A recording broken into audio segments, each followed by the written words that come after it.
Ang dami ng lamok, mga dre. Yan. So, ilipat na natin itong mga YBs na to, mga dre. Transfer na natin sila. Let's go.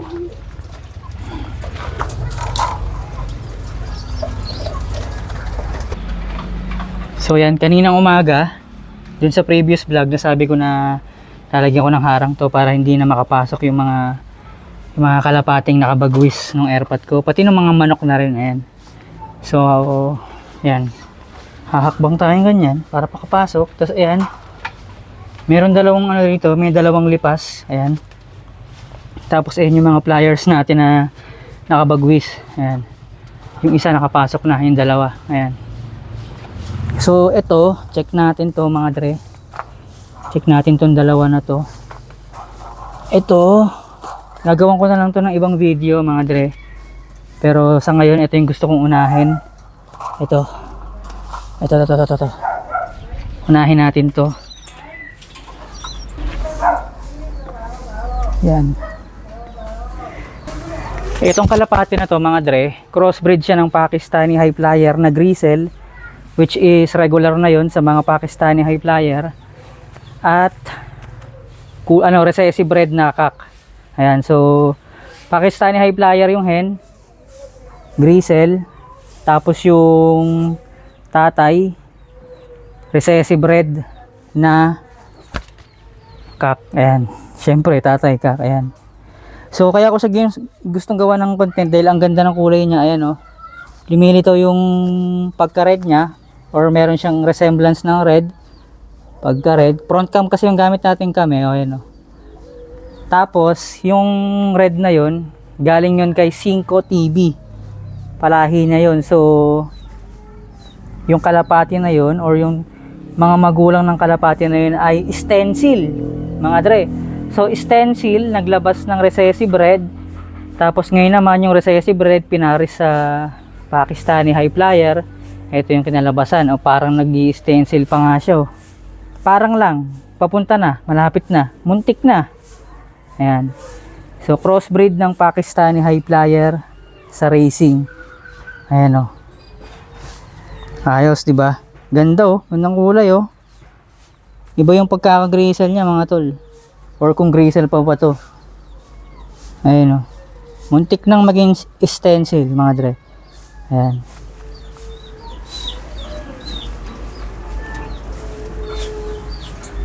Ayan, subukan natin silang pakainin for the first time dito sa bago nilang kulungan. Ayan.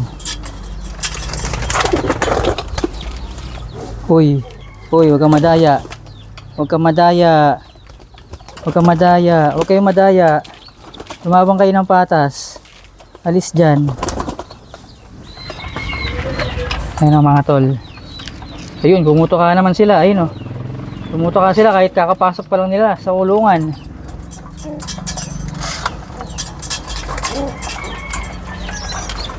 Yan, sige, lipad kayo. Lumipad kayo para makapasok kayo.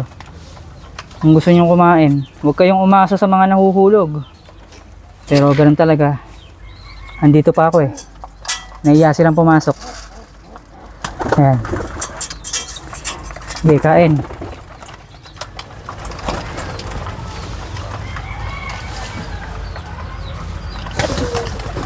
Uy.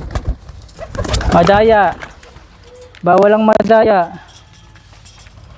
Hindi ko papayagan yung mga kadayaan nyo. Madaya, doon ka. Ayan.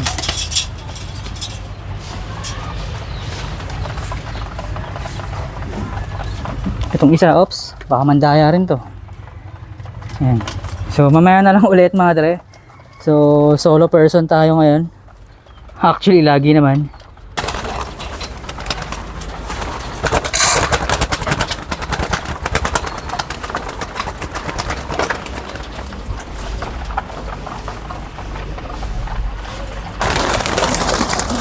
Medyo malamok na rito mga tropa.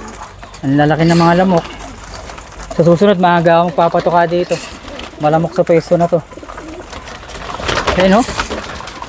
Kala mo talaga hindi pinapakain ng maayos no. Ayan.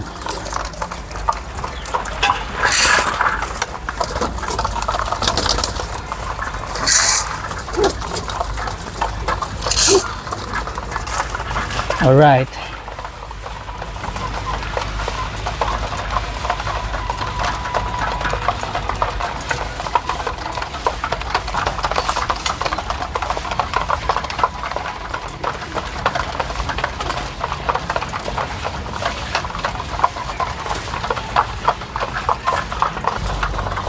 Painom tayo ng tubig.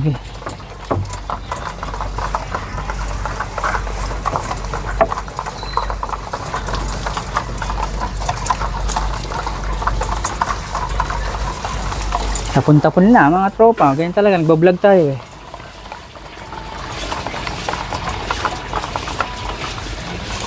Habang sila ay gutom na gutom. Ito, ubos oh. Ubos yung tubig niya oh. Tumatapon lang kasi ito eh. Yun, ubos oh.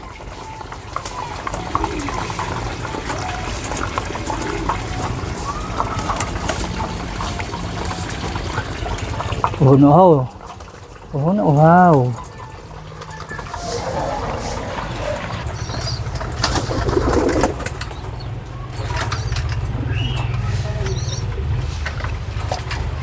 Roblox na yung tirahan natin mga tropa. Roblox style. Dahil tayo ay super busy na. Ayan. Inom. Para maselan, inom na. Yan o. Sa mukha namang okay yung ano. So umpisa lang yan mabubuli. Ganyan talaga, kailangan nilang pagdaanan yan. So ayan na muna yung content natin mga tropa yan. Gusto ko lang ipakita tong ano. Ayan. So hindi man siya pasok do sa mga standards natin na gusto nating palahiin. Kagaya ng mga ganyan. Asa na ba yung mga ganito? Ayan. Ito pasok to. Ayan. So brown white. Pero ito okay pa rin. Maganda pa rin yung kulay niya. Ayan o. Tsaka crossbreed. Sana lang yung lumupit. Tapos yung mata niya parang hindi. Palitaw pa lang. Pwede pa magbago yan. Pero parang nagiging pearl eye siya. Or yung pang Pakistani. Pang tipler mga tropa. Ayan. Lipas na yan. Pwede na yan. O pansaba ko. Magkaka-pliers na ulit tayo. Magwawala na ulit tayo ng mga kalapate. Mga dre. Ayan o. O yung gusto ng mga ano ha. Gusto maka-score ng mga libreng ano dyan. PM lang ha. Kung sino gusto. Basta kayo pick up. At make sure na matagal na kayo nanonood sa akin mga dre. Alright. So paano ba yan? Hanggang dito na lang mga tropa. Maraming salamat sa panonood. Like, comment, and subscribe. Yeah.